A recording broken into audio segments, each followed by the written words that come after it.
ছোট পুকুর, চার মশলা করলে মাছ নাও খেতে পারে, কিন্তু একান্ত যদি মাছ না খায় তাহলে তুমি পরে চার মশলা করার সুযোগ দেবে। আচ্ছা, সেটা কটার সময়? 8টার দিকে। সেটা 8টার দিকে। আর পুকুরে কি কোনো সিদ্ধান্ত আছে? হ্যাঁ আছে। কীরকম সিদ্ধান্ত? মাছ না খায় টাকা ফেরত দেওয়া হবে 10টার দিকে। পুরো 10টার দিকে পুরো টাকা ফেরত দিয়ে দেবে। আচ্ছা,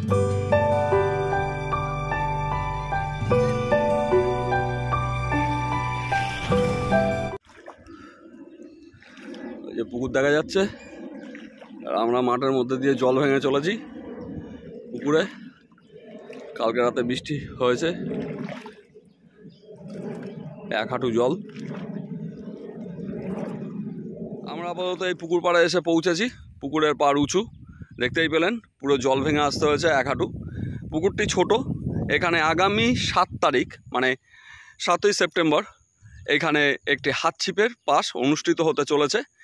এই পুকুরটি লালটু ও মহাসিনের পুকুর নামে পরিচিত। মাঠের মাঝখানে স্থান ছোট জাগুলিয়া হাট থেকে আপনি যদি মসজিদের দিকে চলে আসেন, সেখান থেকে আপনি মাঠের মাঝখানে এই পুকুরটি পেয়ে যাবেন। আমি এখানকার লোকেশন দিয়ে দেবো, আপনারা সহজেই পুকুর পাড়ে আসতে পারবেন। 600 টাকার বিনিময়ে এখানে একটি হাত ছিপের পাস শুরু হতে চলেছে। একটি করে ছিপ, 2 কাঁটা আপনারা ব্যবহার করতে পারবেন। পুকুরটি ছোট, এই কারণে কিন্তু পুকুরে চার মশলা প্রাথমিকভাবে বন্ধ রাখা হয়েছে। আপনারা যা চার মশলা পাঠাবেন সবটাই কিন্তু আপনার টোপের গায়ে পাঠাতে পারেন। আপনারা এখানে টোপ হিসাবে ছাতু, পাউরুটি ও আটা, পিঁপড়ের ডিম এটাই কিন্তু ব্যবহার করতে পারবেন।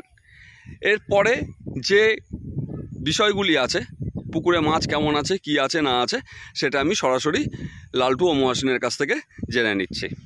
আচ্ছা মহাসিন ভাই, যেটা হচ্ছে পুকুরে তো বিভিন্ন পুকুরে যাচ্ছি, তো সেখানে অনেক পুকুরেই চার মশলা করতে দিচ্ছে, তোমার পুকুরে চার মশলা করা যাবে না। তো কেন যাবে না, বা আবার পরে করা যাবে কি না, সেই সম্পর্কে কি চিন্তা ভাবনা আছে? ওটা ছোট তো, চার মশলা করলে মাছ না খায়। আচ্ছা, যদি মাছ না খায় তাহলে পরে চার, মানে প্রথমে চার মশলা করতে দিচ্ছ না এই কারণে যে ছোট পুকুর, চার মশলা করলে মাছ নাও খেতে পারে, কিন্তু একান্ত যদি মাছ না খায় তাহলে তুমি পরে চার মশলা করার সুযোগ দেবে। আচ্ছা, সেটা কটার সময়? 8টার দিকে। সেটা 8টার দিকে। আর পুকুরে কি কোনো সিদ্ধান্ত আছে? হ্যাঁ আছে। কীরকম সিদ্ধান্ত? মাছ না খায় টাকা ফেরত দেওয়া হবে 10টার দিকে। পুরো 10টার দিকে পুরো টাকা ফেরত দিয়ে দেবে। আচ্ছা, বুকিং কত দিয়ে নিচ্ছ? 300 টাকা দিয়ে। 300 টাকা দিয়ে বুকিং নিচ্ছ। বুকিংয়ের নাম্বার, ফোনপে নাম্বার সবটাই কি ওইভাবেই হবে? আচ্ছা, পুকুরে কি লটারি হবে না? লটারি হবে। টোটাল সিট কতগুলো হচ্ছে? 20টা সিট টোটাল হবে। আর 20টা সিটেরই লটারি হবে তো? 20টা সিটেরই লটারি হবে শিকারীদের সামনে। আচ্ছা, তাহলে আপনারা জানতেই পারলেন, পুকুরে টোটাল 20টা সিট হবে। খারাপ হবে না, 20টা সিটে ভালোই হয়ে যাবে, পাতলাই সিট হবে। এবং সেক্ষেত্রে যদি একান্তই মাছ না খায় তাহলে সকাল 10টায় শিকারীদের টাকা ফেরত দিয়ে দেওয়া হবে এবং শিকারীরা টাকা ফেরত নিয়ে উঠে যেতে পারেন। আর পুকুরে মাছ কি কি আছে? মাছ সব ধরনেরই মাছ আছে। আচ্ছা, সব ধরনের মাছ বলতে কোন মাছের চাপ বেশি? চাপ বেশি রুই মৃগেলের চাপ বেশি। রুই মৃগেলের চাপ বেশি আছে।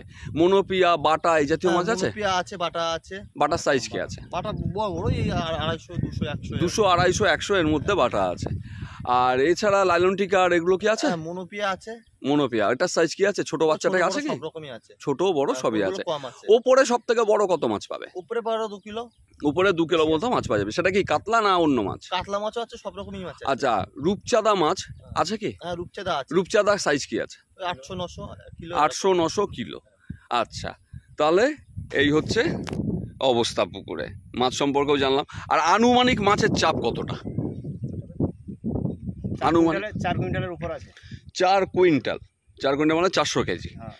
হ্যাঁ, পুকুর ছোট, 400 কেজির ওপরে, মানে 400 কেজি বলবো না 450 কেজি, কোনটা? 450 কেজির ওপরে মাছ আছে।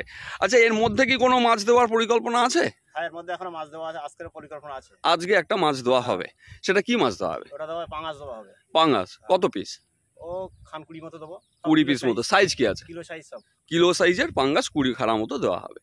ঠিক আছে, তাহলে আপনারা জানতেই পারলেন। আর পুকুরের লোকেশন, ফোন নাম্বার সবই আমি দিয়ে দেবো, আপনারা সেখান থেকে দেখে নেবেন। আর পুকুরে কিন্তু লটারি হবে। শিকারীদেরকে একটাই কথা বলবো, আপনারা যারা আসতে চান বা ইচ্ছুক অবশ্যই আগে আসুন, হাতে অল্প সময় আছে। পুকুর দেখুন, তারপরেই সিদ্ধান্ত নিন আপনারা পুকুরে বসবেন কি বসবেন না। আমার ভিডিও দেখে বা মালিকের কথা শুনে কোনোভাবেই আসার প্রয়োজন নেই।